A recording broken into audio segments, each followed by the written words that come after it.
क्या दोस्तों आपको पता है कोविड का नया वेरिएंट लैम्बडा किस देश में मिला है? प्रति वर्ष सस्टेनेबल गैस्ट्रोनोमी डे कब मनाया जाता है? हाल ही में जारी ग्लोबल पीस इंडेक्स 2021 में कौन सा देश टॉप पर रहा? ऐसे ही 13 बड़ी खबरों को कवर करते हुए हमने आज का बोले तो 19 जून 2021 का करंट अफेयर का वीडियो तैयार किया है। क्वालिटी की दृष्टि से बेस्ट ये वीडियो, आप लास्ट तक देखें। लास्ट में मैं आपसे एक क्वेश्चन पूछूंगा जिसका आंसर आपको नीचे कमेंट बॉक्स में देना है। और अभी तक आपने हमारी GK 2020 चैनल को सब्सक्राइब नहीं किया है तो सब्सक्राइब कीजिए, पास में जो बेल आइकन है उसे भी प्रेस कर दीजिए क्योंकि आने वाले हर एक वीडियो की अपडेट आपको सबसे पहले मिले। चलिए बिना वक्त गवाए स्टार्ट करते हैं पहले क्वेश्चन से। कोविड का नया वेरिएंट लैम्बडा कहां मिला है? दोस्तों हमारे भारत देश में जिस तरह अल्फा नामक और दोस्तों एक और भी नाम है और उनके बारे में मैंने आपको बताया था कुछ दिन पहले।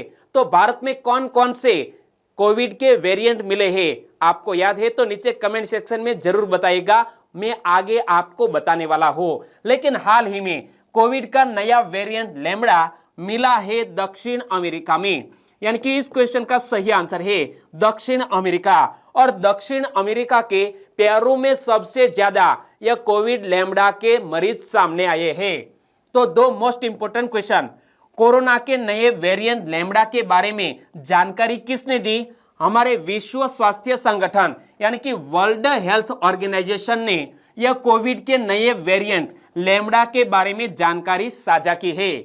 और वर्ल्ड हेल्थ ऑर्गेनाइजेशन के मुताबिक दुनिया के कितने देशों में कोरोना का यह नया वेरिएंट मिला है जिसका नाम लैम्बडा है? तो पूरे विश्व में तकरीबन 29 देशों में यह कोविड का नया वेरिएंट लैम्बडा मिला है। लेकिन सबसे ज्यादा मामले सामने आए हैं पेरू देश में। विशेष तौर पर कोविड का नया वेरिएंट लैम्बडा दक्षिण अमेरिका में मिला है। कहां पर? दक्षिण अमेरिका में। और यहां इसकी उत्पत्ति मानी जा रही है। कोरोना का ये नया वेरिएंट पेरू में पाया गया है। तो दक्षिण अमेरिका का देश पेरू में सबसे अधिक मामले या नए वेरिएंट के पाए गए हैं। और दुनिया में अब तक कोरोना वायरस के कौन से वेरिएंट ने सबसे ज्यादा तबाही मचाई है? एग्जामिनेशन के पॉइंट ऑफ व्यू से मोस्ट इंपोर्टेंट क्वेश्चन, दुनिया में अब तक जो डेल्टा नामक कोविड-19 का वेरिएंट आया इनके कारण सबसे ज्यादा मौत हुई है। और यहां हम बात करते हैं पेरू कंट्री की। तो यहां आप देख सकते हैं दक्षिण अमेरिका का यह है पेरू कंट्री, जिसके अगल बगल में इक्वाडोर, ब्राजील और बोलिविया जैसे देश स्थित है। और इक्वाडोर में भी यह नए वेरिएंट लैम्बडा के कुछ पेशेंट पाए गए, लेकिन सबसे ज्यादा पाए गए हैं यह पेरू देश में। और भारत में मिले कोरोना वायरस वेरिएंट को डेल्टा और कप्पा नाम किसने दिया? दोस्तों यह क्वेश्चन मैंने आपको कुछ सप्ताह पहले ही बताया था कि भारत में मिले कोरोना वायरस वेरिएंट को डेल्टा और कप्पा नाम WHO ने दिया। और कोरोना वायरस वेरिएंट का नामकरण करने का कारण क्या है? कोरोना के अलग अलग वेरिएंट को देशों के नाम के साथ जोड़ने को लेकर विवाद हो रहा था और हमारे भारत देश ने भी अपना विरोध दर्ज कराया था। और इसलिए वर्ल्ड हेल्थ ऑर्गेनाइजेशन ने यह नाम देने की प्रथा शुरू की है। तो भारत में पहली बार मिले कोरोना वायरस के B.1.617.2 वेरिएंट को नया नाम दिया गया डेल्टा। और भारत में मिले एक अन्य वेरिएंट B.1.617.1 का नाम कप्पा दिया गया है। यानी कि यदि 2 आए तो डेल्टा और 1 आए तो कप्पा। और कोरोना के इन स्वरूपों की पहचान सबसे पहले अक्टूबर 2020 में भारत में हुई थी। और यहां हम बात करते हैं विश्व स्वास्थ्य संगठन की, क्योंकि कोविड के वेरिएंट का नामकरण करता है वर्ल्ड हेल्थ ऑर्गेनाइजेशन। तो यह संयुक्त राष्ट्र संघ की एक आनुषंगिक इकाई है। विश्व स्वास्थ्य संगठन की स्थापना कब हुई? 7 अप्रैल 1948 को। और इसीलिए प्रतिवर्ष 7 अप्रैल को विश्व स्वास्थ्य दिवस भी मनाया जाता है। और WHO के सदस्य देश कितने हैं? 193। WHO का उद्देश्य क्या है? विश्व के लोगों के स्वास्थ्य का स्तर ऊंचा करना। और इसका हेडक्वार्टर स्विट्जरलैंड की कैपिटल जिनेवा शहर में स्थित है। और भारत भी इसका सदस्य देश है। और भारत की राजधानी दिल्ली में इसका भारतीय मुख्यालय स्थित है। क्लियर? तो इतने फैक्ट आपको याद रख लेने चाहिए और इसी तरह हर क्वेश्चन से जुड़े इंपॉर्टेंट फैक्ट मैं आपके सामने रखता हूं। हमारा यह तरीका आपको अच्छा लगता है, लाइक करना मत भूलिएगा। दूसरा क्वेश्चन है आपकी स्क्रीन पर, कोविड-19 वैक्सीन पासपोर्ट कौन जारी करेगा? कोविड-19 वैक्सीन पासपोर्ट जारी करेगा जापान देश, यानी कि इस क्वेश्चन का सही आंसर है ऑप्शन सी, जापान देश। जापान देश के नए प्रधानमंत्री कौन बन गए हैं? Yoshihide Suga. इमेज में आप देख सकते हैं योशिहिदे सुगा ने किसका स्थान लिया है? आपको याद है तो नीचे कमेंट सेक्शन में जरूर बताना। जापान जुलाई से यानी कि आने वाले अगले मंथ से जापानी यात्रियों के लिए एक वैक्सीन पासपोर्ट उपलब्ध कराने जा रहा है ताकि विदेश में पर्यटन और व्यापारिक यात्राओं को फिर से शुरू किया जा सके। और यह सर्टिफिकेट डिजिटल के बजाय पेपर बेस्ड होगा, यानी कि मोबाइल के जरिए यह सर्टिफिकेट नहीं मिलेगा, लेकिन यह सर्टिफिकेट दोस्तों फिजिकल स्वरूप होगा। और वैक्सीन पासपोर्ट क्या है? विभिन्न देशों द्वारा यह वैक्सीन पासपोर्ट जारी किए जा रहे हैं, लेकिन जापान ऐसा पहला देश है जो वैक्सीन पासपोर्ट जारी करने में सबसे पहले है। तो वैक्सीन पासपोर्ट, जिसे इम्यूनिटी पासपोर्ट या इम्यूनिटी सर्टिफिकेट के रूप में भी जाना जाता है, कागज के साथ साथ डिजिटल प्रारूप में भी एक दस्तावेज हो सकता है यह वैक्सीनेशन पासपोर्ट। और यह प्रमाण पत्र प्रमाणित करता है कि व्यक्ति किसी छूत की बीमारी से प्रतिरक्षित है या नहीं, इसका प्रमाण मिलता है इस पासपोर्ट के जरिए। और यहां हम बात करते हैं जापान देश की, तो यहां मैप में देखिए यह है जापान, बहुत से द्वीपों में बटा हुआ यह जापान देश, जिसकी कैपिटल का नाम है टोक्यो और जापान की करेंसी का नाम है येन और जापान की संसद का नाम है डायट। जिस तरह हमारे भारत देश में पार्लियामेंट, इसी तरह जापान देश में संसद को बोलते हैं डायट। और जापान के नए प्रधानमंत्री बन गए हैं योशिहिदे सुगा। और जापान के लोगों की औसत आयु 82 वर्ष है, जो विश्व में सभी देशों की औसत आयु की तुलना में सर्वाधिक है, यानी कि सबसे अधिक बुढ़ापे वाले व्यक्ति जापान देश में है। तीसरा क्वेश्चन, वैश्विक शांति सूचकांक 2021 में कौन शीर्ष पर रहा? हाल ही में 2021 का ग्लोबल पीस इंडेक्स जारी किया गया और लगातार 8 सालों से पहले स्थान पर बना हुआ है आइसलैंड, यानी कि इस क्वेश्चन का सही आंसर है आइसलैंड ग्लोबल पीस इंडेक्स में 2021 में पहले स्थान पर रहा है। और दोस्तों कोई भी घटना हमारे सामने आती है तो इन घटना को हम छोटे छोटे क्वेश्चन और आंसर में बांटकर आपके सामने रखते हैं, और हमारी बात अच्छी लगती है तो आपके दोस्तों को इस वीडियो की लिंक थोड़ी देर के लिए इस वीडियो को पॉज कीजिए और इस वीडियो की लिंक शेयर कीजिए, क्योंकि तकरीबन 4.5-5 घंटों की कड़ी मेहनत के बाद यह वीडियो बनकर तैयार होता है, तो आपसे मैं एक छोटी सी उम्मीद तो रखूंगा ही। सही बात है ना? ओके, तो वैश्विक शांति सूचकांक किसने जारी किया है? Institute for economics and peace, यानी कि IEP सिडनी ने इस इंडेक्स को जारी किया है। यहां पर ऑफिशियल इमेज देख सकते हैं, institute for economics and peace Sydney ने यह इंडेक्स जारी किया है। और वैश्विक शांति सूचकांक यानी कि ग्लोबल पीस इंडेक्स, जिसे शॉर्ट में GPI भी कह सकते हैं, क्योंकि ग्लोबल पीस इंडेक्स का कौन सा संस्करण हाल ही में जारी किया गया है? इस साल 2021 में यह 15वां संस्करण जारी किया गया। और ग्लोबल पीस इंडेक्स कितने स्वतंत्र राज्यों और क्षेत्रों को उनके शांति स्तर के अनुसार रैंक करता है? इस इंडेक्स में तकरीबन 163 कितने 163 ऐसे स्वतंत्र राज्य या क्षेत्र शामिल है। और दुनिया का सबसे शांतिपूर्ण देश है आइसलैंड, और आइसलैंड लगातार 2008 से पहले स्थान पर बना हुआ है, यानी कि 2008 से काउंट करो तो 2021 तक तकरीबन 13 साल से आइसलैंड इस इंडेक्स में पहले स्थान पर है। और सूचकांक के शीर्ष पर अन्य देश कौन कौन से हैं? तो आइसलैंड के बाद न्यूजीलैंड, डेनमार्क, पुर्तगाल और स्लोवेनिया ऐसे देश हैं जो विश्व के शांत देश हैं। और लगातार चौथे वर्ष दुनिया का सबसे कम शांतिपूर्ण देश कौन है? हमारा पड़ोसी मुल्क अफगानिस्तान।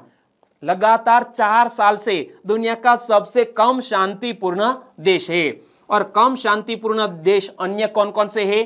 तो यमन, सीरिया, दक्षिण सूडान और इराक, यह सभी ऐसे देश हैं जहां पर दोस्तों अशांति बनी हुई है। वहां पर लोग भी शांति से नहीं रह पा रहे हैं क्योंकि युद्ध भी सीरिया, दक्षिण सूडान, इराक और यमन में जारी है। और यहां मैप में देखिए, विश्व का सबसे अशांत देश, अशांत यानी कि दुनिया का सबसे कम शांतिपूर्ण देश, यह अफगानिस्तान। और अफगानिस्तान हमारे भारत के साथ भी यहां सटा हुआ है जम्मू कश्मीर में। और भारत और अफगानिस्तान के बीच दोस्तों यहाँ डूरन लैंड स्थित है।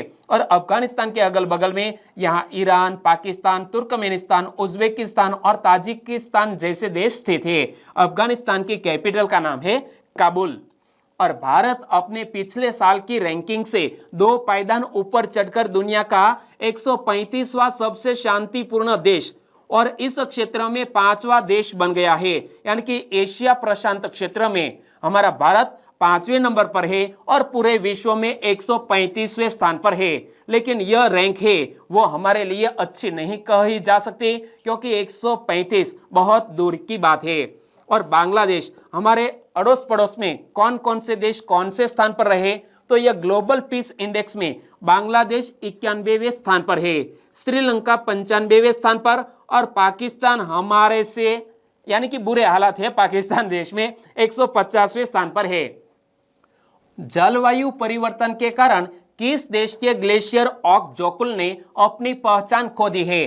दोस्तों विश्व का सबसे शांतिपूर्ण देश यानी कि आइसलैंड। तो आइसलैंड से जुड़ा हुआ यह क्वेश्चन कुछ मंथ पहले करंट अफेयर में आया था कि आइसलैंड का एक ग्लेशियर जिसका नाम है ओकजोकुल और उन्होंने अपनी पहचान खो दी है क्योंकि इसका कारण है दोस्तों जलवायु परिवर्तन। और इस क्वेश्चन को लेकर भी आइसलैंड करंट अफेयर में आया था, याद रख लीजिए। वर्ष 1890 में इस ग्लेशियर की माप लगभग 16 वर्ग किलोमीटर तकरीबन 6.2 वर्ग मील की थी जो अब सिर्फ 0.7 वर्ग किलोमीटर की रह गई है। और बात करें आइसलैंड देश की, तो आइसलैंड देश के प्रधानमंत्री कौन है? कैटरीन जकोब्सडोटिर जो आइसलैंड के प्रधानमंत्री। और आइसलैंड की कैपिटल का नाम है रेकजाविक। क्या? रेकजाविक आइसलैंड की कैपिटल। चौथा क्वेश्चन, हाल ही में डॉक्टर केनेथ डेविड कोंडा का निधन हो गया। वे किस देश के पूर्व राष्ट्रपति थे? दोस्तों हाल ही में डॉक्टर केनेथ डेविड कोंडा का निधन हो गया। वो जाम्बिया देश के पहले राष्ट्रपति थे। क्या? जाम्बिया देश के पहले राष्ट्रपति थे डॉक्टर केनेथ डेविड कोंडा, जिसका हाल ही में निधन हो गया है। यानी कि इस क्वेश्चन का सही आंसर है जाम्बिया। तो हम बात करते हैं डॉक्टर केनेथ डेविड कोंडा की। आप इमेज में देख सकते हैं, जाम्बिया के प्रथम राष्ट्रपति और आधुनिक जाम्बिया के संस्थापक माने जाते थे डॉक्टर केनेथ डेविड कोंडा। क्या? जाम्बिया के प्रथम राष्ट्रपति और आधुनिक जाम्बिया के संस्थापक माने जाते थे और समर्पित गांधीवादी एवं उद्दावर अफ्रीकी नेता थे। और कोंडा का 97 साल की उम्र में निधन हो गया। और हमारे राष्ट्रपति और प्रधानमंत्री ने भी शोक भी व्यक्त किया। और कोंडा उस आंदोलन के नेता थे जिसके कारण दक्षिण अफ्रीकी देश जाम्बिया में अंग्रेजों का औपनिवेशिक शासन समाप्त हुआ। यानी कि कोंडा ने जो यह जाम्बिया देश में अंग्रेजों का औपनिवेशिक शासन था इसको समाप्त करने में अहम योगदान दिया। और वर्ष 1964 में जाम्बिया के पहले लोकतांत्रिक रूप में से निर्वाचित राष्ट्रपति बने थे यह कोंडा। और यहाँ जाम्बिया की बात करते हैं तो मैप में देखिए, यह है जाम्बिया। और जाम्बिया के अगल बगल में कौन कौन से देश स्थित है वो भी हमें याद रख लेना चाहिए। तो यहाँ पर है democratic Republic of the Congo, यहाँ पर अंगोला, यहाँ पर है Namibia, Botswana, Zimbabwe, Mozambique, Malawi और तांजानिया। इतने देशों से सटा हुआ है यह जाम्बिया देश। और भारत ने किस देश को 1000 टन चावल और 100 टन दुग्ध पाउडर उपलब्ध कराने के संदर्भ में एक समझौते पर हस्ताक्षर किए? इसी क्वेश्चन को लेकर भी जाम्बिया करंट अफेयर में रहा था कि भारत ने जाम्बिया देश को 1000 टन चावल और 100 टन दुग्ध पाउडर उपलब्ध कराने के संदर्भ में समझौते पर हस्ताक्षर किए। और तब भी मैंने आपको जाम्बिया के बारे में बताया था। तो आप मैप में देखिए जाम्बिया। और जाम्बिया की कैपिटल का नाम क्या है? लुसाका। जाम्बिया की करेंसी क्या है? जाम्बियाई क्वाचा। और जाम्बिया के वर्तमान राष्ट्रपति कौन है? वर्तमान राष्ट्रपति है एडगर लुंगू। क्या? Edgar Lungu. इमेज आप देख सकते हैं। हमारे भारत देश में भी एडगर लुंगू आए थे और हमारे प्रधानमंत्री ने एक स्वागत भी किया था यह जाम्बिया के राष्ट्रपति का। और जाम्बिया की करेंसी को इमेज में आप देख सकते हैं, जाम्बिया की करेंसी है जाम्बियाई क्वाचा, याद रख लिया, वेरी नाइस। पांचवा क्वेश्चन, विश्व प्रतिस्पर्धात्मकता सूचकांक में भारत कौन से स्थान पर रहा? हाल ही में यह वर्ल्ड कॉम्पिटिटिवनेस रैंकिंग 2021 जारी की गई है और इस इंडेक्स में हमारा भारत देश 43वें स्थान पर रहा, यानी कि इस क्वेश्चन का सही आंसर है 43वें स्थान पर। लेकिन यह वर्ल्ड कॉम्पिटिटिवनेस रैंकिंग 2021 में टॉप पर कौन रहा है? यहां आप देख सकते हैं स्विट्जरलैंड टॉप पर रहा है पहले स्थान पर, स्वीडन दूसरे स्थान पर और डेनमार्क इस रैंकिंग में तीसरे स्थान पर रहा है। लेकिन हमारा भारत देश रहा है 43वें स्थान पर। तो भारत ने इंस्टीट्यूट फॉर मैनेजमेंट डेवलपमेंट, क्या इंस्टीट्यूट फॉर मैनेजमेंट डेवलपमेंट के सालाना वैश्विक प्रतिस्पर्धात्मकता सूचकांक में 43वें स्थान पर बरकरार रहा है, यानी कि पिछले साल भी हम इस इंडेक्स में 43वें स्थान पर थे, 2021 में भी हम 43वें स्थान पर है। और कुल 64 देशों की सूची में पहले स्थान पर कौन रहा? तो मैंने आपको बताया, पहले स्थान पर रहा है स्विट्जरलैंड, दूसरे स्थान पर रहा है स्वीडन, तीसरे स्थान पर रहा है डेनमार्क, चौथे स्थान पर रहा है नीदरलैंड। और सिंगापुर की बात करें तो 5वें स्थान पर खिसक गया है यह सिंगापुर, जबकि 2020 में पहले स्थान पर था। क्या 2020 में यह वर्ल्ड कॉम्पिटिटिवनेस रैंकिंग में यह सिंगापुर पहले स्थान पर था, लेकिन 2021 के इस रैंकिंग में सिंगापुर पहुंच गया है 5वें स्थान पर। और शीर्ष प्रदर्शन करने वाली एशियाई अर्थव्यवस्थाओं में बात करें तो सिंगापुर 5वें स्थान पर है, लेकिन एशियाई अर्थव्यवस्था में पहले स्थान पर है सिंगापुर। सबसे अच्छा प्रदर्शन है सिंगापुर का। 7वें स्थान पर है हांगकांग, 8वें स्थान पर है ताइवान और चीन इस इंडेक्स में 16वें स्थान पर है। और ब्रिक्स देशों की बात करें तो ब्रिक्स देशों में भारत, जो कि चीन 16वें स्थान पर है और भारत चीन से पीछे है, और रूस इस रैंकिंग में 45वें स्थान पर, ब्राजील 57वें स्थान पर और दक्षिण अफ्रीका 62वें स्थान पर है। यानी कि हमारे ब्रिक्स देशों की सूची में भारत दूसरे स्थान पर है, सबसे पहले स्थान पर है चीन, दूसरे स्थान पर है भारत और उनके बाद सभी देशों को वो पीछे है। भारत है 43वें स्थान पर, यहां पर पढ़ सकते हैं इंडियाज 2021 कॉम्पिटिटिवनेस रैंकिंग, और जिसको जारी किया गया है हाल ही में, भारत रहा है 43वें स्थान पर। छठा क्वेश्चन, विकास कृष्णन का जन्म कहां हुआ था? इमेज में आप देख सकते हैं विकास कृष्णन का जन्म हिसार में हुआ था, यानी कि इस क्वेश्चन का सही आंसर है हिसार। लेकिन यह विकास कृष्णन करंट अफेयर में क्यों आए? तो मैंने आपको पिछले 7-8 दिनों से बताया है कि आकाशवाणी द्वारा प्रतिदिन एक ओलंपियन के बारे में एक बहुत ही अच्छा आर्टिकल टाइप किया जाता है, छपता है, और इसीलिए मैंने सोचा कि अभी जो टोक्यो ओलंपिक के 36 दिन शेष है, तो 36 खिलाड़ियों के बारे में हमें पता होना चाहिए जो हमारे भारत देश की ओर से टोक्यो ओलंपिक में भारत देश का प्रतिनिधित्व करने वाले हैं। टोक्यो ओलंपिक खेलों में अब 36 दिन शेष है और आकाशवाणी से जारी श्रृंखला में 69 किलोग्राम भार वर्ग के शीर्ष भारतीय मुक्केबाज विकास कृष्णन की बात की गई है, वो भी टोक्यो ओलंपिक में हमारे भारत देश का प्रतिनिधित्व करेंगे। तो विकास कृष्णन का जन्म कब और कहां हुआ था? 10 फरवरी 1992 को हरियाणा के हिसार में विकास कृष्णन का जन्म। और वर्ष 2010 में अपने करियर की शुरुआत में विकास उस समय चर्चा में आए थे जब उन्होंने जूनियर विश्व चैंपियनशिप में स्वर्ण और यूथ ओलंपिक में कांस्य पदक जीता था। और वर्ष 2011 में विकास ने सीनियर वर्ल्ड चैंपियनशिप में कांस्य पदक हासिल किया और पहली बार 2012 के लंदन ओलंपिक में भारत का प्रतिनिधित्व किया। यानी कि एक प्रमुख दावेदार माने जाते हैं विकास कृष्णन। तो हमारी चैनल की ओर से हमारे इस व्यक्ति को कांग्रेचुलेशन, और साथ साथ हम ईश्वर से कामना करते हैं कि विकास कृष्णन हमारे भारत देश को गोल्ड मेडल दिलाए। 7वां क्वेश्चन, हाल ही में सस्टेनेबल गैस्ट्रोनॉमी डे कब मनाया गया? प्रति वर्ष सस्टेनेबल गैस्ट्रोनॉमी डे मनाया जाता है 18 जून को, यानी कि कल ही 18 जून को सस्टेनेबल गैस्ट्रोनॉमी डे मनाया गया। यानी कि इस क्वेश्चन का सही आंसर है 18 जून बोले तो सस्टेनेबल गैस्ट्रोनॉमी डे। किसके द्वारा मनाया जाता है? यूनाइटेड नेशंस के द्वारा यह महत्वपूर्ण दिवस की घोषणा की गई है। तो बात करें सस्टेनेबल गैस्ट्रोनॉमी डे की, दुनिया का ध्यान हमारे जीवन में स्थायी गैस्ट्रोनॉमी की भूमिका पर केंद्रित करने के लिए 18 जून को विश्व स्तर पर मनाया जाता है और इस दिन को 21 दिसंबर 2016 को संयुक्त राष्ट्र महासभा द्वारा नामित किया गया था।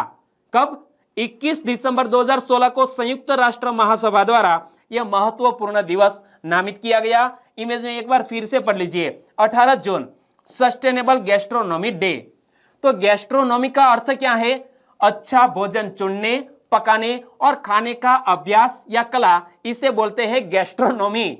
दूसरे शब्दों में कहे तो सस्टेनेबल गैस्ट्रोनॉमी इस बात को ध्यान में रखता है कि सामग्री कहां से है, भोजन कैसे उगाया जाता है और यह हमारे बाजारों तक और अंततः हमारी प्लेटों तक कैसे पहुंचता है, इसे बोलते हैं गैस्ट्रोनॉमी। 8वां क्वेश्चन, भारत के मरुस्थलीकरण और भूमि क्षरण एटलस का नवीनतम संस्करण किसने जारी किया? दोस्तों, हाल ही में भारत के मरुस्थलीकरण और भूमि क्षरण एटलस का नवीनतम संस्करण जारी किया है बाबुल सुप्रियो ने। यानी कि इस क्वेश्चन का सही आंसर है ऑप्शन सी, बाबुल सुप्रियो। और यह नवीनतम संस्करण तैयार किसने किया है, वो भी क्वेश्चन बन सकता है। और बाबुल सुप्रियो किस मंत्रालय के मंत्री है, वो भी क्वेश्चन बन सकता है।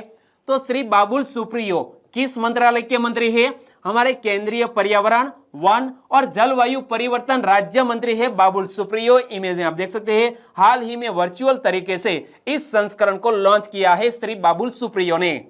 और मरुस्थलीकरण और सूखा दिवस कब मनाया गया? दोस्तों, 2 दिन पहले ही मैंने आपको बताया था कि प्रतिवर्ष मरुस्थलीकरण और सूखा दिवस मनाया जाता है 17 जून को। और भारत के मरुस्थलीकरण और भूमि क्षरण एटलस का नवीनतम संस्करण किसने प्रकाशित किया है? इमेज में आप पढ़ सकते हैं, क्या लिखा है? लिखा है अहमदाबाद स्थित एप्लीकेशन सेंटर इसरो। यहां लिखा है government of India, department of space application centre Ahmedabad ने इस संस्करण को प्रकाशित किया है। और यह एटलस 2018-19 की समयावधि के लिए अपर्दित भूमि का राज्यवार क्षेत्र दिखाता है। और भारत ने, दोस्तों, यहां जब बात करते हैं हमारे यह डेजर्ट के, तो एक महत्वपूर्ण सम्मेलन 2019 में आयोजित किया गया दिल्ली में, जिसका नाम है UNCCD COP 14। कब आयोजित किया गया? 2019 में। तो भारत ने सितंबर 2019 में मरुस्थलीकरण से निपटने के लिए संयुक्त राष्ट्र सम्मेलन UNCCD के पार्टियों के सम्मेलन यानी कि COP 14 के 14वें सत्र की मेजबानी हमारे भारत देश ने की थी। 9वां क्वेश्चन, निम्न में से किस राज्य में सड़क नेटवर्क अपग्रेड करने हेतु तो एशियन डेवलपमेंट बैंक और भारत सरकार के बीच ऋण समझौता हुआ है? किसके लिए? सड़क नेटवर्क अपग्रेड करने के लिए एशियन डेवलपमेंट बैंक और भारत सरकार के बीच एक ऋण समझौता हुआ है। 4 ऑप्शन आपकी स्क्रीन पर है, लेकिन यहां मैप में देखिए कौन कौन से राज्य है। यह कौन सा है बताइए? ओडिशा। यह कौन सा है? तेलंगाना। यह कौन सा है? कर्नाटक। और यह है तमिलनाडु। और तमिलनाडु में सड़क नेटवर्क अपग्रेड करने हेतु तो एशियन डेवलपमेंट बैंक और भारत सरकार ने ऋण समझौते पर हस्ताक्षर किए। यानी कि इस क्वेश्चन का सही आंसर है तमिलनाडु। एशियाई विकास बैंक यानी कि एशियन डेवलपमेंट बैंक और भारत सरकार ने तमिलनाडु में चेन्नई कन्याकुमारी औद्योगिक कॉरिडोर, क्या? चेन्नई कन्याकुमारी इंडस्ट्रियल कॉरिडोर में परिवहन कनेक्टिविटी में सुधार और औद्योगिक विकास की सुविधा के लिए तकरीबन 484 मिलियन $US के ऋण समझौते पर हस्ताक्षर किए हैं।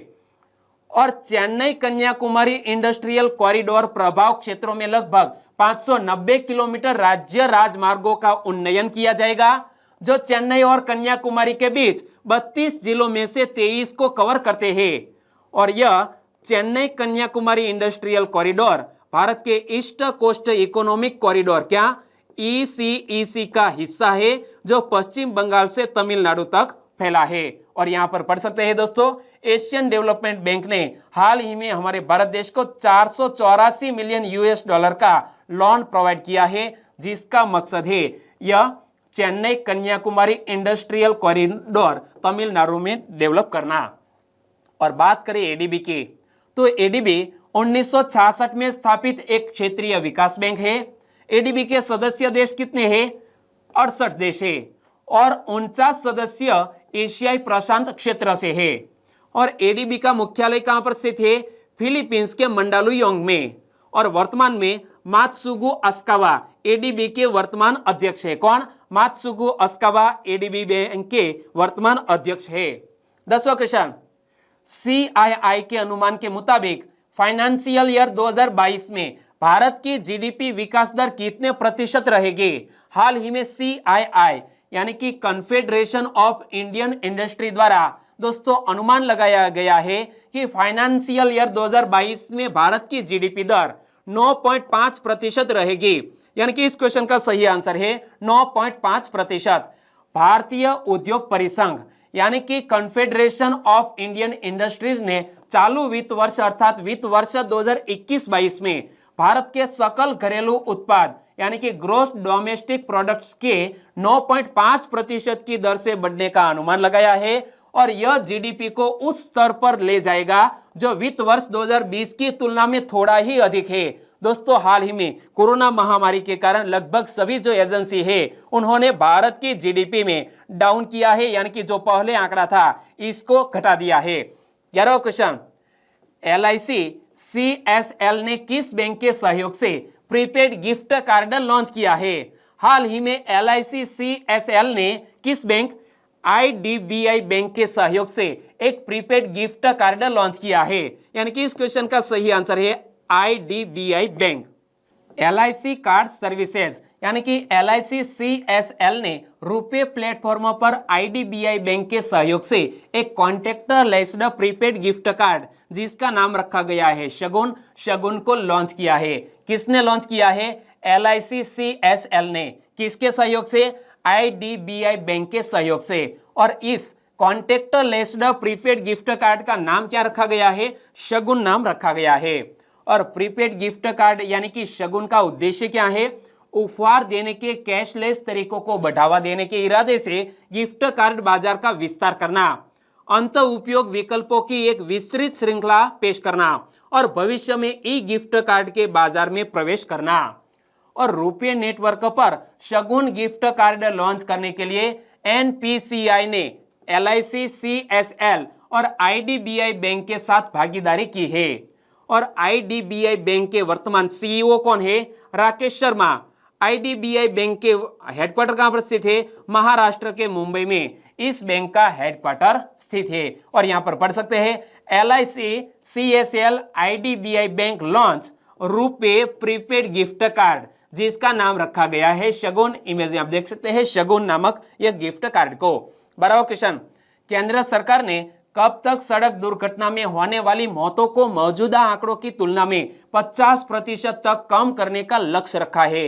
हमारी केंद्र सरकार ने तकरीबन 2024 तक जो सड़क दुर्घटना में मौत होती है इनमें 50% कम करने का लक्ष्य तय किया है 2024 तक। यानी कि इस क्वेश्चन का सही आंसर है 2024। और सड़क दुर्घटनाओं में मृत्यु रोकने में कॉर्पोरेट्स की भूमिका पर एक वर्चुअल सत्र किसने आयोजित किया? फिक्की ने एक वर्चुअल सत्र आयोजित किया और इसीलिए यह क्वेश्चन करंट अफेयर में आया। और इस अवसर पर सड़क परिवहन और राजमार्ग मंत्री कौन है?